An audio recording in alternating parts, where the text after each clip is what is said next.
Good morning, good afternoon, good evening, wherever you are in the world. I am Ofiong Okwa.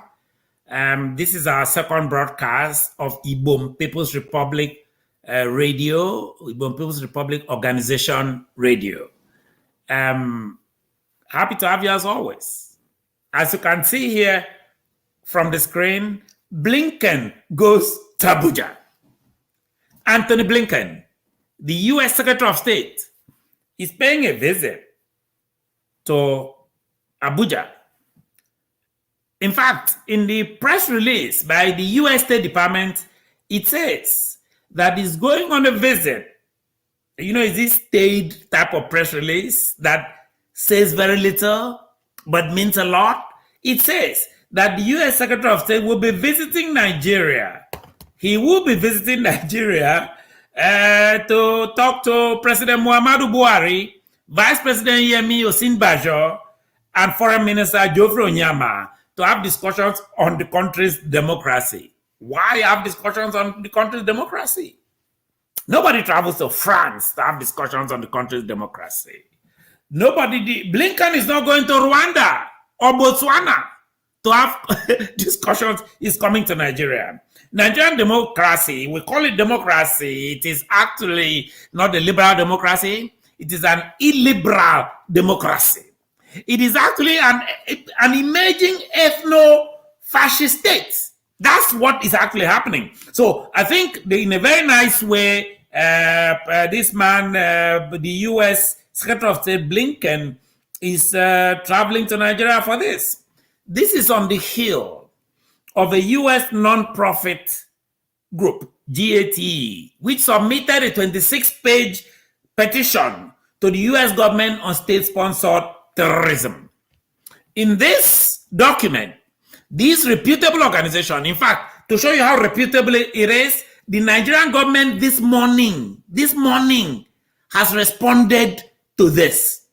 It's in Nigerian papers. They have responded this morning to this petition. This is a serious petition because it is full of evidence that the Nigerian state has been sponsoring terrorism.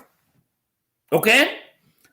The document alleges that Buhari, the president, Hope Uzodinma, the seller governor of Imo State, Buratai, the former head of the military who has actually been, there is allegations of human rights abuses. The ICC is already looking at Buratai, Malami, the Attorney General, the inept Fulani Attorney General, Adamu. These are all the group of people. Adamu, one of Buhari's ministers, who is more interested in Fulani issues than in Nigerian issues.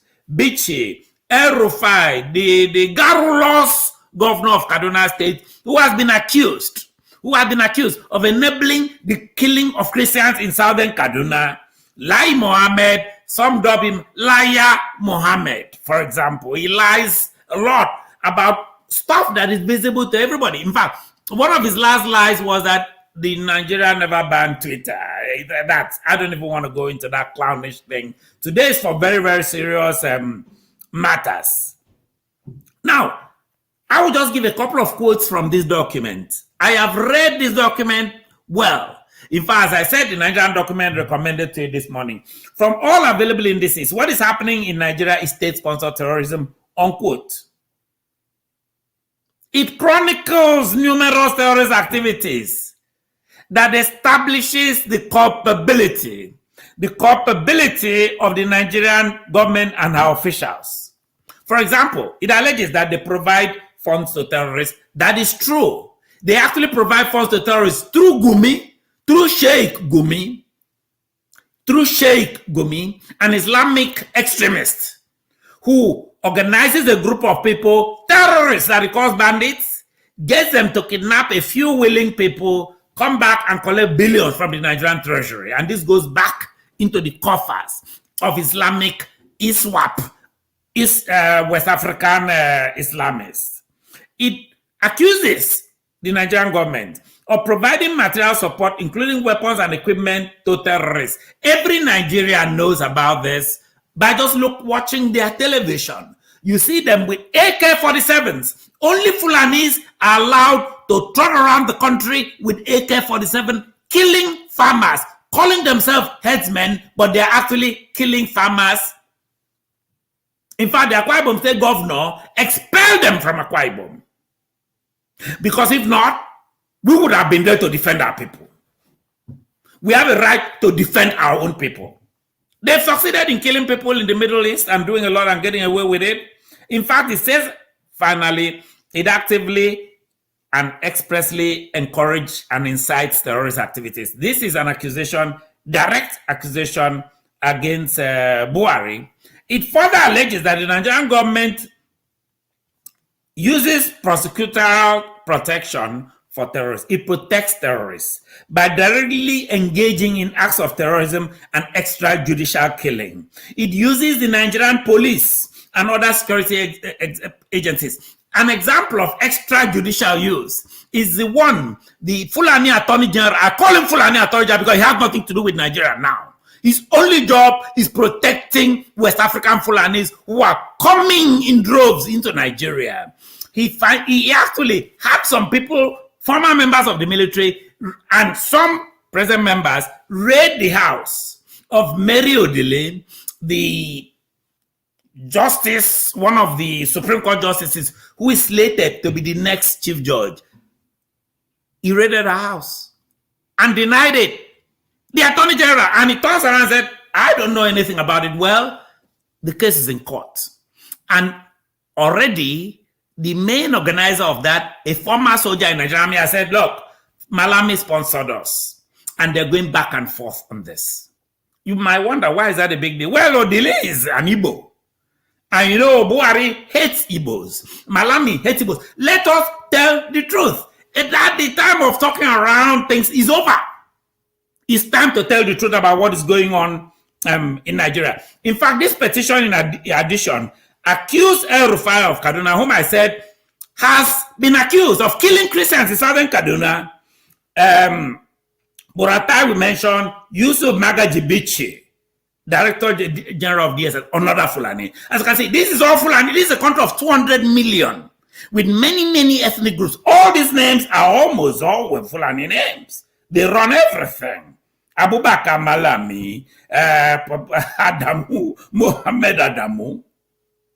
In fact, I'll quote from this document. This is not me. This is not some person fighting for self-determination, essentially exaggerating stuff.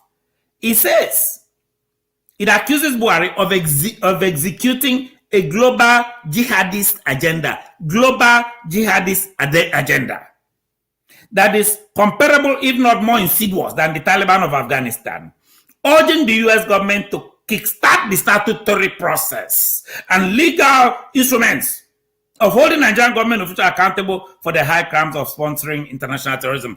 I have a suggestion for them for this. Why not stop them from coming here?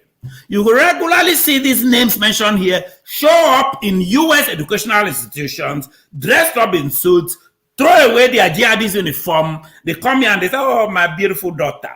Their children are all overseas in schools. And they're sponsoring terrorism in Nigeria. Why should I care? Because Akwa Ibom, we don't want, this is, Akwa Ibom, a lot of Akwa Ibom people need to realize it's coming to us. This theory that if they finish with Nnamdi Kanu of the Igbo Biafra group, finish with Sunday Igboho, that Buratai is now the ambassador in Benin Republic to make sure nobody passes from Nigeria into Benin Republic. People running away from the fascism, from the creeping fascism in Nigeria. So you basically have that is going on. And the thinking that when they destroy Nnamdi Kanu, who has his own Biafra Igbo group, then they destroy Igbo of Yoruba nation, Akwa Ibom will be left alone. No. In fact, one thing I can tell you, if you watch, as they weaken these groups, they're going to move a motion to take the reservation away from Akwa Ibom. So I'm asking Akwa Ibom people, we don't need to wait for that. We can petition already. We can petition right now for our own Igbo People's Republic, which is what we're doing. Every single day of our life in Nigeria, a nail is put in the Nigerian coffin as a state. This is one more nail. Let us see what happens with the meeting with Anthony Blinken. I have a suggestion for Blinken. Do not give visas to any of these people, so that they come and pose with pictures and put on the Instagram of them with their children. These are terrorists. Akwa Ibom people should not play with them. Akwa Ibom should not laugh with these people. These people don't care about Akwa Ibom. They don't even mention Akwa Ibom. To them, Akwa Ibom is just this whatever. Calabar people, that's what they call Akwa Ibom. I have had conversations with them, I know. But we are going to surprise them. We are demanding for our own referendum. This is another thing. And as I said to you, almost daily, we're going to come out with examples to our own people why Nigeria for us is done. So once more, God bless everybody that is listening to me. God bless our supporters. Check us on YouTube, Ofiong Akwa, Break It Up. You're going to see a lot of material where we talk about why Nigeria as a state is nothing to write home about as at today. So thank you very much. Be well. Goodbye.